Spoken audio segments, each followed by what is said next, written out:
Boche gold and diamonds. Buy now, pay later. മാലിന്യ സംസ്കരണത്തിനും പാചകവാതക ഉൽപാദനത്തിനുമായി പട്ടാമ്പി പോലീസ് സ്റ്റേഷനിൽ ബയോഗ്യാസ് പ്ലാന്റ് യാഥാർത്ഥ്യമായി. പട്ടാമ്പി നഗരസഭ 2 ലക്ഷം രൂപ ചെലവഴിച്ചാണ് പ്ലാന്റ് സ്ഥാപിച്ചത്.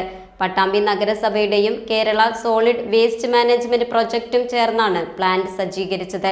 നഗരസഭാ ചെയർപേഴ്സൺ TP ഷാജി ഉദ്ഘാടനം ചെയ്തു.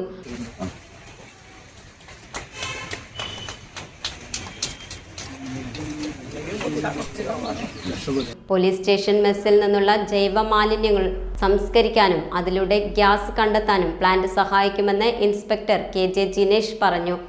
നമ്മുടെ നഗരസഭയുടെ പട്ടാമ്പി മുനിസിപ്പാലിറ്റിയുടെ നേതൃത്വത്തിൽ നമ്മൾ ഓൾറെഡി റിക്വസ്റ്റ് കൊടുത്തതിൻ്റെ അടിസ്ഥാനത്തിൽ ഇന്നിപ്പോൾ ബയോഗ്യാസ് പ്ലാന്റ് മുതൽ വർക്കിംഗ് ആവുകയാണ്. എന്തായാലും ഇതുപോലെയുള്ളൊരു നമ്മുടെ മെസ്സ് സൗകര്യത്തിനൊക്കെ വേണ്ടിയിട്ട് നമ്മൾ റിക്വസ്റ്റ് കൊടുത്തപ്പോൾ അത് യഥാവിധി പരിഗണിച്ചുകൊണ്ട് എത്രയും പെട്ടെന്ന് പ്രാവർത്തികമാക്കിയിട്ടുള്ള അതിൻ്റെ ഭാരവാഹികൾക്ക് എല്ലാവർക്കും അഭിനന്ദനങ്ങൾ നേരാണ്. നഗരസഭ വൈസ് ചെയർപേഴ്സൺ അസ്ന ഹനീഫ അധ്യക്ഷത വഹിച്ചു. സെക്രട്ടറി ഡോക്ടർ S അമൽ സംസാരിച്ചു. Time kids pre school, Mannannur road, Vaniyamkulam. Dot view news. കാഴ്ചകളാണ് ലോകം, കണ്ടു തുടങ്ങുക.